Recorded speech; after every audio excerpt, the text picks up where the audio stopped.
আসসালামু আলাইকুম। আজ আমি আপনাদেরকে তৈরি করে দেখাবো ভাপা পিঠা। এই রেসিপিটি তৈরি করা খুবই সহজ, খেতে ভীষণ মজার, অল্প সময়ের মধ্যে তৈরি করে নেওয়া যায়। তো চলুন দেখে নেই পুরো রেসিপিটি। তো এখানে ভাপা পিঠা তৈরি করার জন্য লাগবে চালের গুঁড়া, খেজুর গুড়, ফ্রেশ নারকেল হলে ভালো হয়, খেতে ভালো লাগে। যে পাত্র বানাবো সেই পাত্র।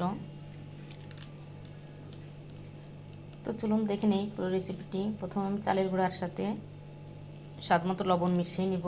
এখানে আমি হাফ চামচ লবণ নিয়েছি। লবণটা মিশিয়ে দিয়ে দেবো পানি। অল্প অল্প পানি দিয়ে আমি মিশিয়ে নিব।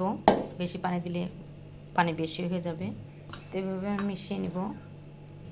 পানিটা এমনভাবে মিশাতে হবে যে মুঠ পাকালে এভাবে দলা পাকিয়ে যাবে। এখন একটা চালনিতে করে গুঁড়িগুলো চেলে নিব। এভাবে আমি গুঁড়িগুলো চেলে নিয়েছি।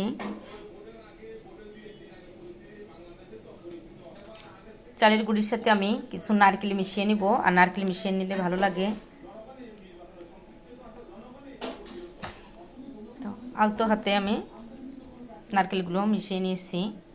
আমি যে পাত্রে পিঠা বানাবো সেই পাত্রে আমি কিছুটা গুঁড়ি নিয়ে নিব।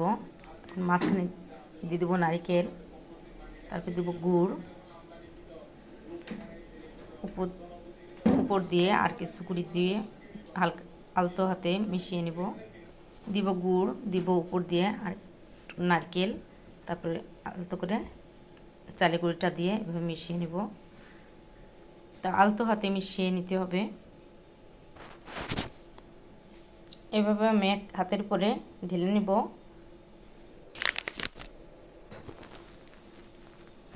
এখন আমি পিঠাগুলো ভাপা দিয়ে নিব। পিঠাগুলো ভাপা দেওয়ার জন্য আমি পাতিলের মুখে একটা নেট পেতে নিয়েছি। এখন পরে পিঠাটা দিয়ে ঢেকে দিব। 5 মিনিটের মধ্যে হয়ে যাবে। পিঠাগুলো বানিয়ে একটা পাতিলের মুখে নেট পেঁচিয়ে পিঠাগুলো ভাপা দিয়ে দিয়েছি। একটা ঢাকনা দিয়ে ঢেকে দিব। 5 মিনিটের মধ্যে সিদ্ধ পিঠাগুলো হয়ে যাবে। তারপর দেখাবো কেমন হয়েছে।